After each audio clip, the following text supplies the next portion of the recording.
జలుబు, తుమ్ము, దగ్గు వచ్చినా గానీ యాంటీబయాటిక్ ఇచ్చేస్తారు. ఎందుకంటే పేషెంట్సు ఎక్స్‌పెక్ట్ చేస్తారు. డాక్టర్ దగ్గరికెళ్తే ఏదో ఒకటి మందులు రాయాలి. నాకు 4 గంటలు నిద్ర ఉంటే సరిపోతుంది, నాకు అవసరం లేదని. ప్రతి ఒక్కరికి అవసరమే. ఎందుకంటే అందరికీ ఒకటే బాడీ, ఒకటే రిక్వైర్మెంటే ఉంటుంది. బొజ్జ తగ్గాలన్నా, ఫ్యాట్ తగ్గాలన్నా, ఫ్యాట్ కరగాలన్నా, డయాబెటీస్ కంట్రోల్ కావాలన్నా, వీటన్నిటికీ హై ఇంటెన్సిటీ ఇంటర్వెల్ ట్రైనింగ్ మన బాడీలో ప్రతి ఒక్క వ్యవస్థను అదే కంట్రోల్ చేస్తుందన్నమాట. అది ఇప్పుడు అవేర్నెస్ వచ్చి అందుకే ఎక్కడ చూసినా అందరూ గట్ హెల్త్ గురించే మాట్లాడుతున్నారు ఈ 3-5 ఏళ్ళ నుండి. గుడ్ బ్యాక్టీరియా, బ్యాడ్ బ్యాక్టీరియా 2 రకాలుగా మనం చూస్తే, గుడ్ బ్యాక్టీరియాని ఎలా పెంచుకోవాలి, బ్యాడ్ బ్యాక్టీరియాని ఎలా పోగొట్టుకోవాలి? గుడ్ బ్యాక్టీరియాని ఎట్లా పెంచుకోవాలంటే, ఒకటి హై ఫైబర్ డయట్, మన పీచు పదార్థాలు. ఇప్పుడు మనం కూరగాయలు, ఆకుకూరలు, ఇవన్నీ ఫైబర్ మాట్లాడాం కదా. ఈ ఫైబర్ వల్ల గుడ్ బ్యాక్టీరియా కౌంట్ పెరుగుతుందన్నమాట. అదొకటి. తర్వాత ఇప్పుడు మనము అవాయిడ్ చేయాల్సినవి కొన్ని ఉంటాయన్నమాట. ఇప్పుడు షుగర్ మాట్లాడాము, అల్ట్రా ప్రాసెస్డ్ ఫుడ్స్, ఇవన్నీ మన చిప్స్, కేక్స్, బిస్కెట్లు, ఇవన్నీ తగ్గడం వల్ల కూడా గుడ్ బ్యాక్టీరియా పెరుగుతుందన్నమాట. ఇంకోటి, ఈ యాంటీబయాటిక్ యూస్ చేయడం వల్ల గుడ్ బ్యాక్టీరియా బాగా తగ్గిపోతుందన్నమాట. అంటే మనం యాంటీబయాటిక్ ఎందుకు యూజ్ చేస్తాము? ఒక బ్యాక్టీరియాని చంపడానికి యూజ్ చేస్తాం. ఆ బ్యాడ్ బ్యాక్టీరియాని చంపే విధానంలో మనం గుడ్ బ్యాక్టీరియాని కూడా చాలా చంపుతామన్నమాట. ఒక్క కోర్స్ యాంటీబయాటిక్ 10 రోజులు తీసుకుంటే మన గట్ బ్యాక్టీరియా 1 year ఎఫెక్ట్ అయ్యే ఛాన్స్ ఉందన్నమాట. అంత ఎఫెక్ట్ ఉంటుంది, మనకు తెలియదు. ఇక్కడ అంటే ప్రపంచంలో ఎక్కడైనా యాంటీబయాటిక్స్ ఎక్కువ యూజ్ చేస్తున్నాం, అవసరమైన దానికంటే ఎక్కువ యూజ్ చేస్తున్నాం. ఇండియాలో మరీ ఎక్కువ అయిపోయింది.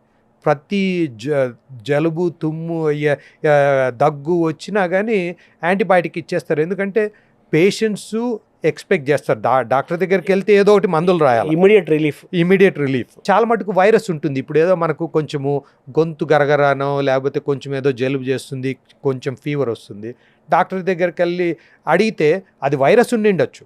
యాంటీబయాటిక్ తీసుకున్నా తీసుకోకపోయినా 3 రోజుల్లో తగ్గుతుంది. కానీ యాంటీబయాటిక్ ఎక్స్పెక్ట్ చేస్తారు కాబట్టి డాక్టర్ కూడా ఇస్తారు. ఇవ్వలేదనుకోండి, పేషెంటే అంటాడు అంత డబ్బులు ఛార్జ్ చేసి ఏం ప్రిస్క్రిప్షన్ ఇవ్వలేదని.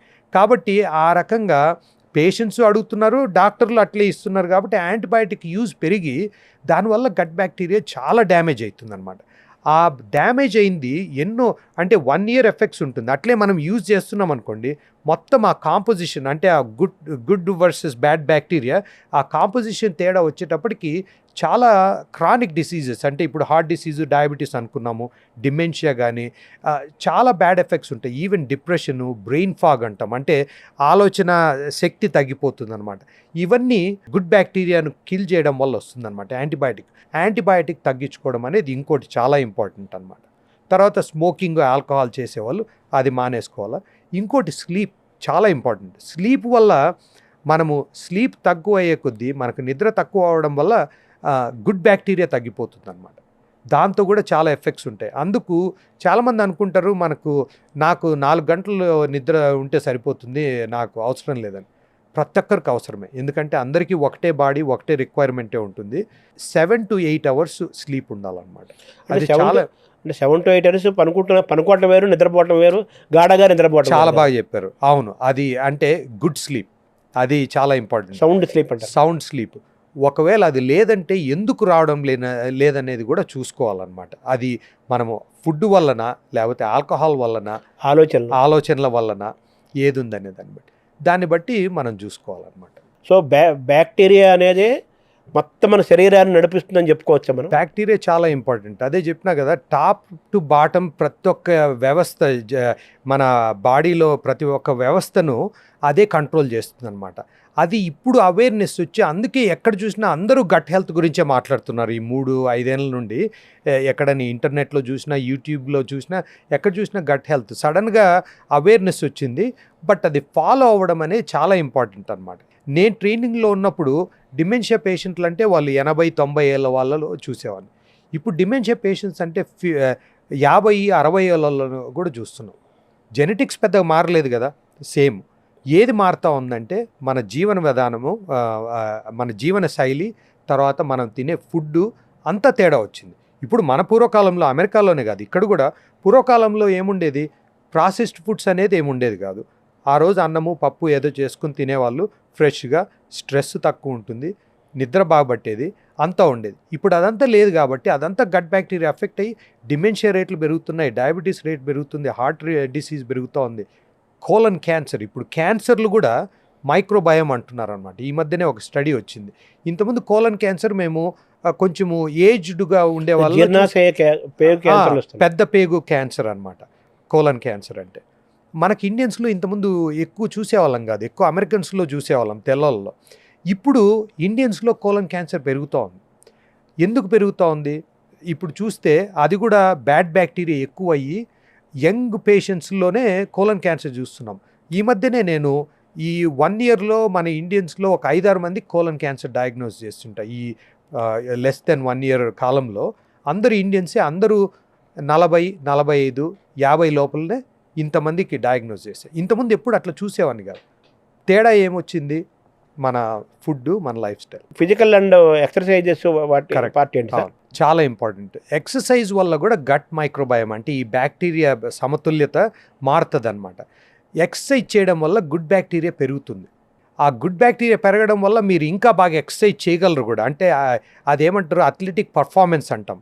సో ఇప్పుడు మన అథ్లీట్స్లో చూస్తే బాగా పర్ఫామ్ చేసే వాళ్ళలో గుడ్ బ్యాక్టీరియా కౌంట్ ఎక్కువ ఉంటుంది. యంగ్ కాలేజ్ స్టూడెంట్స్ అథ్లీట్స్లో టెస్ట్ చేస్తే రీసెర్చ్లో విలియనెల్లా అని ఒక గుడ్ బ్యాక్టీరియా ఉంటుందన్నమాట. అది బాగా పర్ఫామ్ చేసే అథ్లీట్స్లో చాలా ఎక్కువ ఉంటుందన్నమాట. బాగా పర్ఫామ్ చేయని వాళ్ళు ఆర్ ఎక్సర్సైజ్ చేయని వాళ్ళకు చాలా తక్కువ ఉంటుందన్నమాట.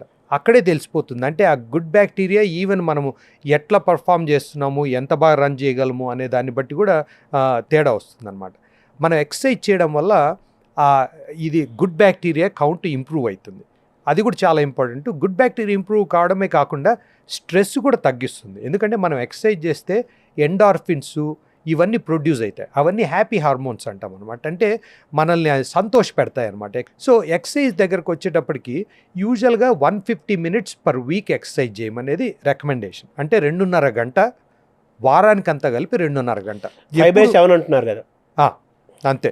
అది మనము ఎట్లా చేసుకుంటాము? 2 రోజుల్లో 2.5 గంట కలిపి చేస్తామా, లేకపోతే 5 రోజుల్లో చేస్తామా? అరగంట ఒక్కొక్క రోజు 5 గంటలు. ఏ టైప్ ఆఫ్ ఎక్సర్సైజ్ అంటే అదే చెప్పాను కదా, ఎనీ మొబిలిటీ ఈజ్ గుడ్. ఆ తర్వాత ఎంత చేయగలవు మన బరువుని బట్టి, మన వయసుని బట్టి, మన కెపాసిటీని బట్టి మనం డిసైడ్ చేసుకోవచ్చు. Walking is very good, especially speed walking చాలా బెటర్ అనమాట. బ్రిస్క్ వాక్ అది చాలా ఇంపార్టెంట్. నేను చాలామంది యంగ్ పేషెంట్స్ని చూస్తుంటాను. వాళ్ళు ఏమంటారంటే నేను రోజు గంట సేపు వాకింగ్ చేస్తాను.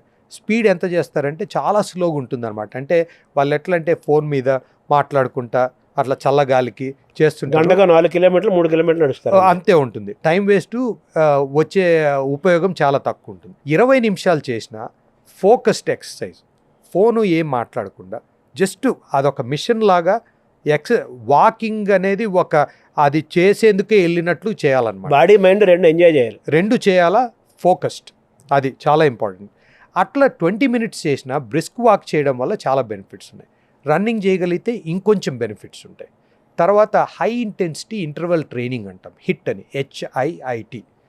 దాంతో ఇంకా చాలా బెనిఫిట్స్ ఉంటాయి. ఎస్పెషలీ మనకు బొజ్జ తగ్గాలన్నా, ఫ్యాట్ తగ్గాలన్నా, ఫ్యాట్ కరగాలన్నా, డయాబెటీస్ కంట్రోల్ కావాలన్నా, వీటన్నిటికీ హై ఇంటెన్సిటీ ఇంటర్వల్ ట్రైనింగ్. అంటే ఇప్పుడు మనం జంపింగు ఇట్లాంటివన్నీ కూడా మనము యోగాతో ఉండే బెనిఫిట్స్ ఉంటాయి. యోగాతో మన బాడీ ఫ్లెక్సిబిలిటీ పెరుగుతుంది, అదంతా పెరుగుతుంది, కానీ ఫిజికల్ ఎక్సర్సైజ్ తక్కువ ఉంటుంది. సో యోగా ఒక్కటి చేస్తే కూడా అంత బెనిఫిట్ ఉండదు. యోగా మంచిది, కానీ అదొక్కటి చేయడం వల్ల మంచిదిగా. దాంతోపాటు ఇంకోటి ఏదన్నా ఏరోబిక్ ఎక్సర్సైజ్ అంటాం, చెమట పట్టాల, ఆయాసం రావాలి. డ్యాన్స్ కూడా ఇది పార్ట్ ఆఫ్ ఎక్సర్సైజ్. డ్యాన్స్ కూడా ఎక్సర్సైజ్. అది హై ఇంటెన్సిటీ ఇంటర్వెల్ ట్రైనింగ్ అంటే అది కూడా డ్యాన్స్ కూడా. అట్లా విగరస్ ఎక్సర్సైజ్, ఎస్పెషలీ యంగ్ ఉండే వాళ్ళకి నేను అదే చెప్తాను. స్లోగా వాక్ చేయడం వల్ల టైం వేస్ట్, ఏం బెనిఫిట్స్ రావు. ఇప్పుడు స్పిన్ బైక్ అని ఒకటి ఉంటుంది, అది హెవీ వీల్ ఉంటుంది. అది మనం 20 minutes చేసినా చాలా కష్టం. స్టేర్ మాస్టర్ అని స్టెప్స్ ఎక్కడం, మనకేం స్టేర్ మాస్టర్ అవసరం లేదు.